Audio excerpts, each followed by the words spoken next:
In 2021, when you hear that the WWE is about to make a movie, it's impossible to not laugh. Shoot me, stab me, torture me like it's GTA 5, but there is no way in hell you're getting me to watch the Marine 6, Jingle All the Way 2, or an American Christian drama film named The Resurrection of Gavin Stone. I'd rather use this guy's defense techniques in a fight than endure any of the recent WWE movies. Their film division has become straight to DVD heaven. Imagine the DVD bin at Walmart. I promise you, if you go looking in there, 75% of it will be WWE studio films. And the best part is, you won't even notice. They're out here making the most random films that make no sense. Here's Blood Brothers, starring Trey Songz, Fetty Wap, and R-Truth. Wait, what? Or how about Armed Response with songs Fetty Brothers, starring Trey Songz, Fetty Wap, and R. That's me after I got chili in the eye. Truth? Wait, what? Or how about Armed Response with Wesley Snipes? I had never seen a movie with a 0% on Rotten Tomatoes until now. But of course, WWE is always breaking records. Wait, are action movies not your taste? Well, how about this? WWE Studios presents Pure Country, Pure Heart, an American country musical. This has a 4.6 on Amazon, so maybe I'm just stupid. But before WWE Studios was doing whatever the hell is doing right now, they had bigger aspirations. They actually had movies that saw the inside of a movie theater. Listen, back in the day, the WWE had me believing that they were dropping bangers on bangers. When I saw the commercials for the Marine, I'm sorry, I thought they were making a WWE movie. You couldn't tell me that this wasn't going to be the best action movie of all time. I wasn't the brightest of the bunch, as you guys know.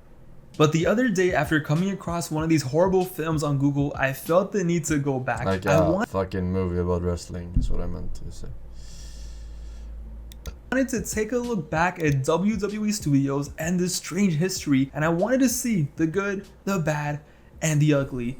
And it all began in 1988, 14 years before the studio was even created. To simply put it, one day Vince McMahon just woke up, looked at Hulk Hogan, his cash cow, and was like, you know what, let's make a movie. Okay, not that type of movie. Vince was like, yo, we have this larger than life monster. We got millions of fans around the world. We sell merchandise like it's crack. Let's take over the movie world. It was a next logical step. So Vince put down $8 million of his own money with the idea of branching out. He wanted to be as mainstream as possible. And what better way to do that than make a movie? And they made no holds barred. This was going to make Hogan, who had a small role in Rocky 3, Hollywood's next big star. This was going to launch the WWF into bigger and better spaces. This was going to start the revolution. This was going to be the start of movie franchises, making movies with every wrestler you could imagine, Honky Tonk Man, Hillbilly Jim, everyone. This was going to change the world, and then it flopped. No, like it flopped. Every single critic who ended up watching this movie hated the movie. Critics were acting like this was the biggest disgrace to the movie world you could possibly imagine. But somehow, through the support of the WWF fans, the movie just made enough money to break even. But after this failure, the WWF and Vince McMahon just pretended that movies did not exist. As the years went on, Hogan kept trying to keep his hairline and his Hollywood career intact, but it did not work. Other wrestlers appeared in movies and shows and everything was okay. But then everything changed when this guy ended up having a role in The Mummy Returns in 2001. The Rock was in The Mummy Returns for like 5 minutes, but he killed it so hard that Universal Studios, before the movie even came out, signed The Rock for his own starring role in the spin-off, The Scorpion King. But what was special about that deal was someone also got a cut on that deal. A special someone who wanted revenge from Hollywood. Vince McMahon was going to serve as the executive producer of The Scorpion King. After 13 years in exile, the big Mac Man was back in Hollywood. So in 2002, The Scorpion King came out and they actually had a successful movie and it launched The Rock into Hollywood stardom. But that also gave the big Mac Man the boost that he wanted. He decided to create WWE Films. This time it was for real. Vince was back in Hollywood. Now it was time for world domination. Now it was time to get payback at Hollywood for what they did to him in 1989. We'll make movies. You're goddamn right, Vince. So, to get the wheel spinning for the first few years, they made a few joint projects with other studios, which featured none other than The Rock. And these were solid films. Honestly, these two movies, The Rundown and Walking Tall, are my two favorite Rock movies anyway. But the WWE did not want to be the Rock films. No, they were WWE films. Yeah, so after The Rock officially left the company in 2005 to go on his own in Hollywood, it was time to begin the takeover. They announced 3 films, and unlike the past 3 films, these were going to be solely made by the WWE.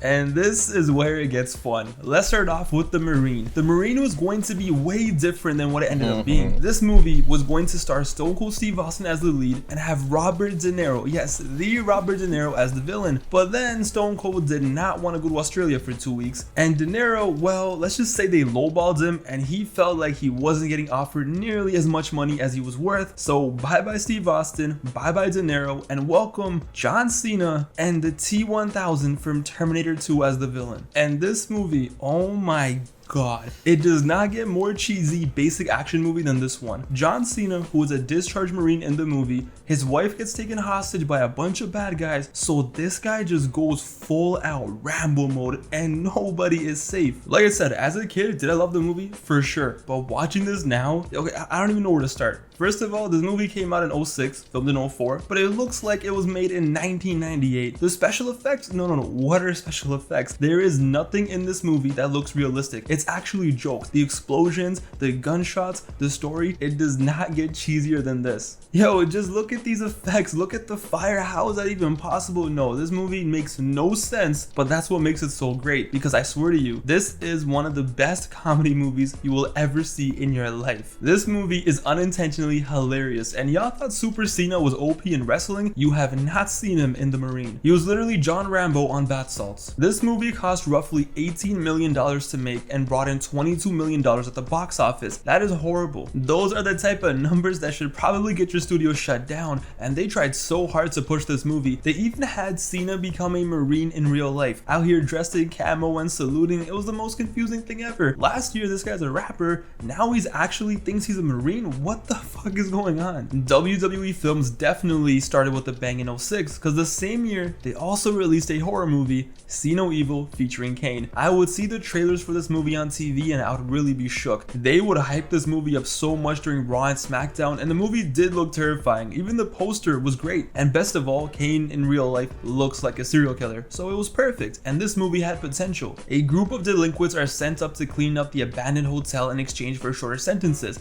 Little do they know that a psychopathic murderer has been hiding out there. Okay, pretty basic story, but I'm excited. What's the catch? Oh, this is the director's first film actually. Oh, okay, that's fine. Has he done anything else, like music videos or anything? Has he directed anything else before? Yeah,